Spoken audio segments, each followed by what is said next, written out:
Welcome back to our class. Teman-teman, kalian pasti sudah tahu kan, kita diciptakan oleh Allah sebagai makhluk sosial. Apa sih makhluk sosial itu? Ya, benar sekali. Makhluk sosial adalah makhluk yang selalu membutuhkan orang lain. Kita sebagai manusia tidak bisa hidup sendiri di dunia ini. Kita membutuhkan orang lain, kita membutuhkan bantuan orang lain, dan bahkan kita selalu berinteraksi dengan orang lain. Teman-teman, tahu tidak siapa sih yang kita butuhkan dalam kehidupan sehari-hari?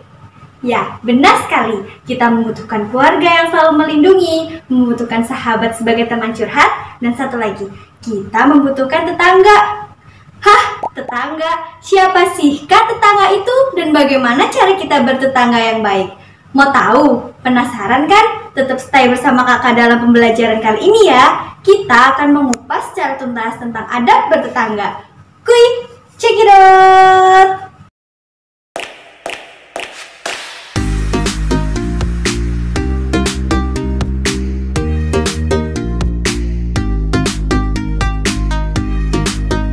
Assalamualaikum teman-teman, gimana kabarnya hari ini? Semoga kita selalu diberi kesehatan dan lindungan oleh Allah Subhanahu wa Ta'ala.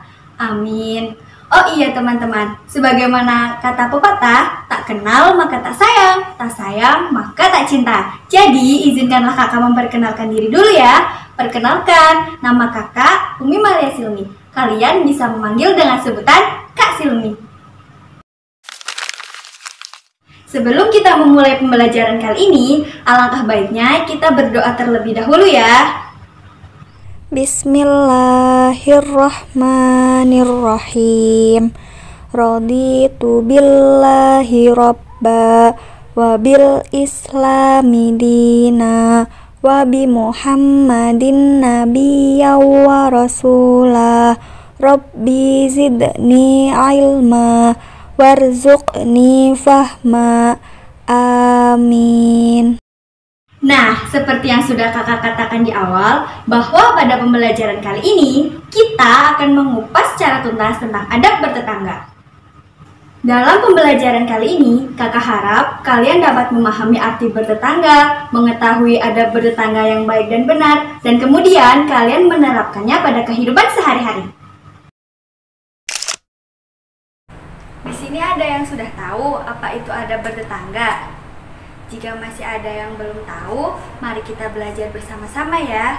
Jadi, adab bertetangga adalah tata cara yang dilakukan oleh seseorang kepada tetangganya agar terciptanya kerukunan dan kedamaian dalam kehidupan sehari-hari. Di dalam adab bertetangga mencangkup sikap-sikap hidup bertetangga.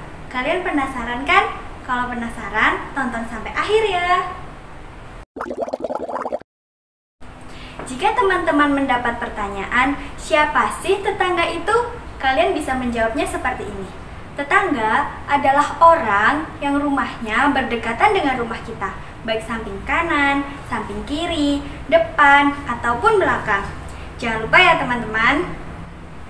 Menurut pendapat para ulama, batasan tetangga adalah 40 rumah dari semua arah. Dalam bertetangga, kita tidak boleh membeda-bedakan, karena kemungkinan tetangga kita berasal dari bermacam-macam suku, warna kulit, adat istiadat, agama, kaya, ataupun miskin. Jadi, kita harus saling menghormati antara satu sama lain.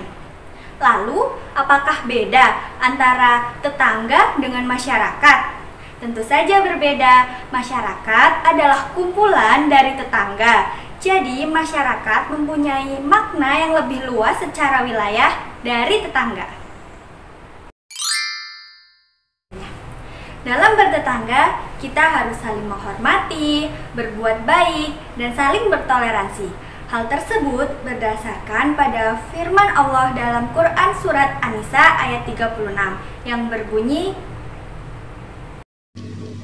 A'udzu billahi minasy syaithanir rajim. Bismillahirrahmanirrahim. Wa واعبدوا الله ولا تشركوا به شيئا وبالوالدين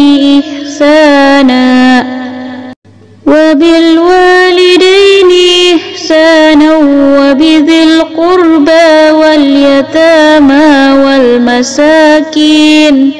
والمساكين والجار ذي القربى والجار الجنب والصاحب بالجنب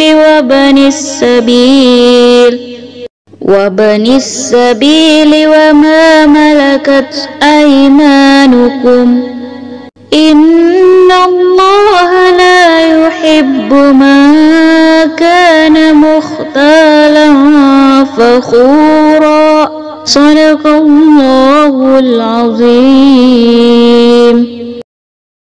Yang artinya, sembahlah Allah dan janganlah kamu mempersekutukannya dengan sesuatu pun, dan berbuat baiklah kepada kedua orang tua, karib kerabat, anak-anak yatim, orang-orang miskin, tetangga yang dekat dan tetangga yang jauh, teman sejawat, ibnu sabil, dan hamba sahayamu.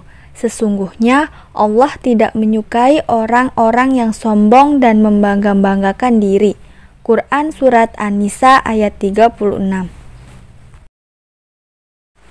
Nah, dapat kita simpulkan bahwa kita dilarang untuk menyembah kepada selain Allah.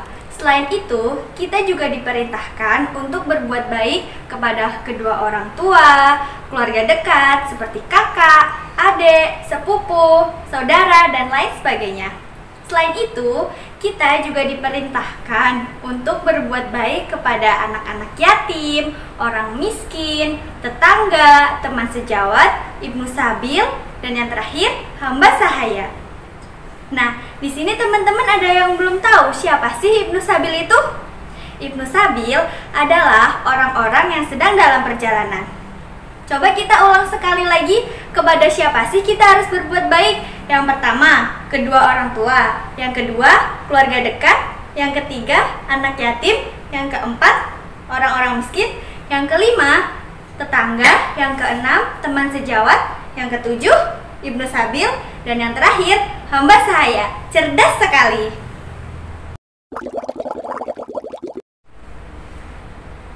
Nah, teman-teman ada yang sudah tahu mengapa sih orang tua berada di urutan setelah Allah?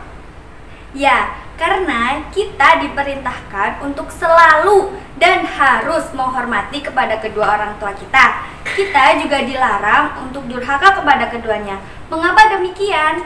Karena ketika orang tua ridho terhadap kita, maka Allah pun akan ridho terhadap kita.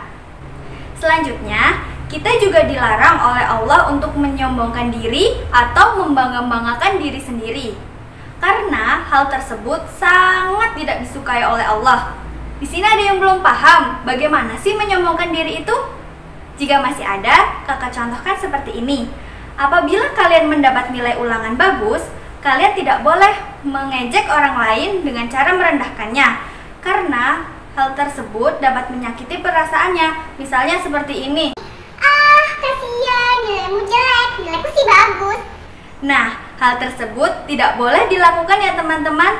Jika ada teman kalian yang mendapat nilai kurang bagus, kita harus senantiasa menyemangatinya dan membantunya agar dia mau belajar lebih giat lagi. Sampai sini paham? Kalau sudah paham, kita beralih ke dalil selanjutnya ya.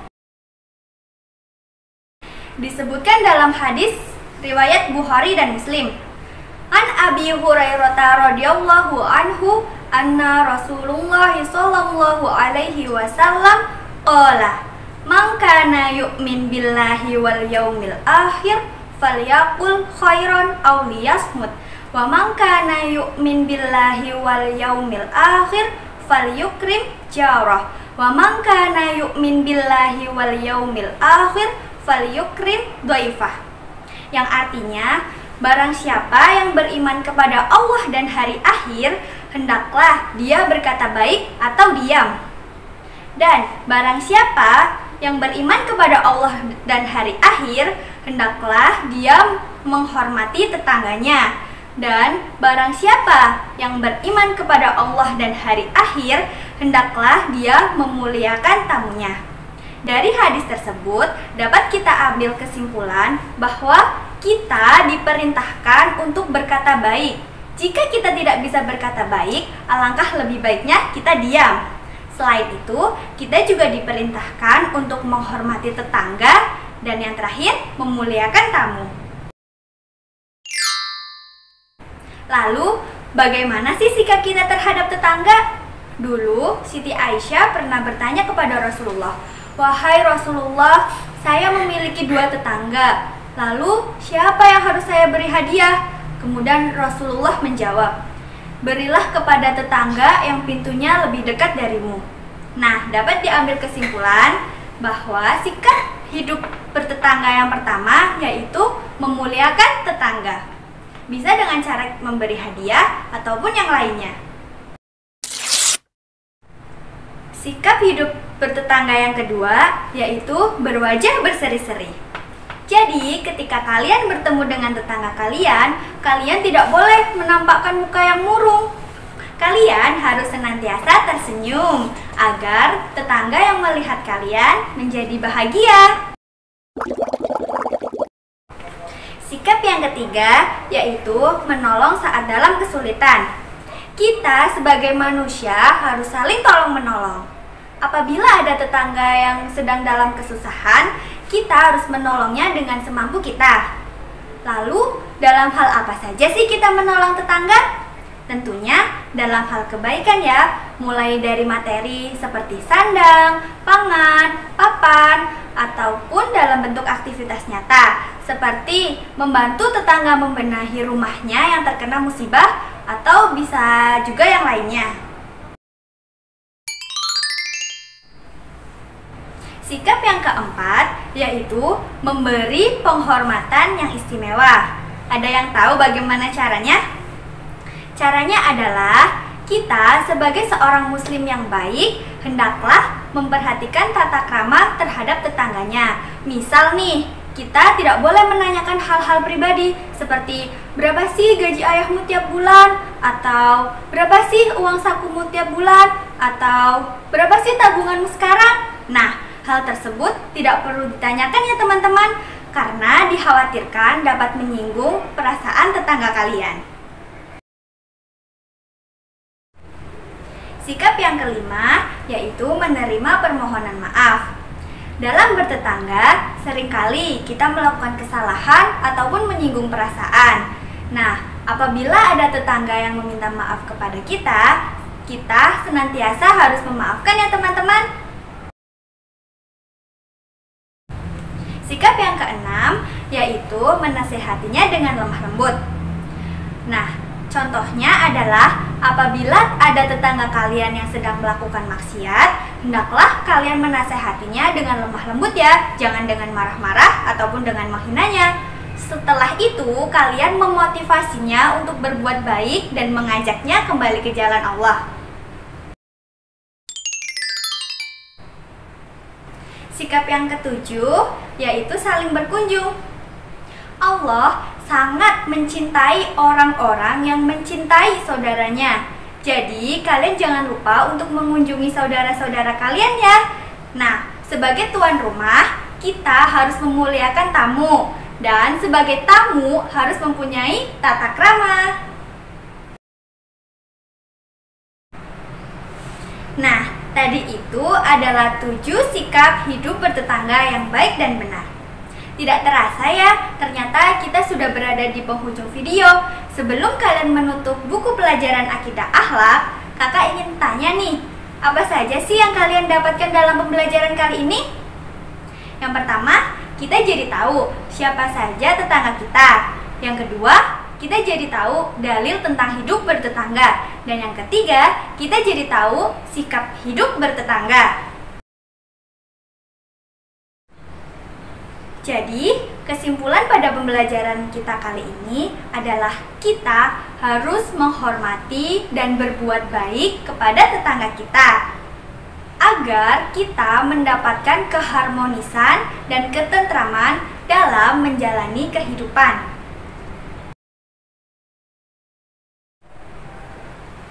Cukup sekian pembelajaran kali ini. Semoga apa yang kita pelajari hari ini dicatat sebagai amal baik dalam menuntut ilmu. Apabila kalian ada pertanyaan, komen di bawah ya, atau bisa DM ke Instagram kakak. Jangan lupa baca bukumu. Salam tetap sinau. Wassalamualaikum warahmatullahi wabarakatuh.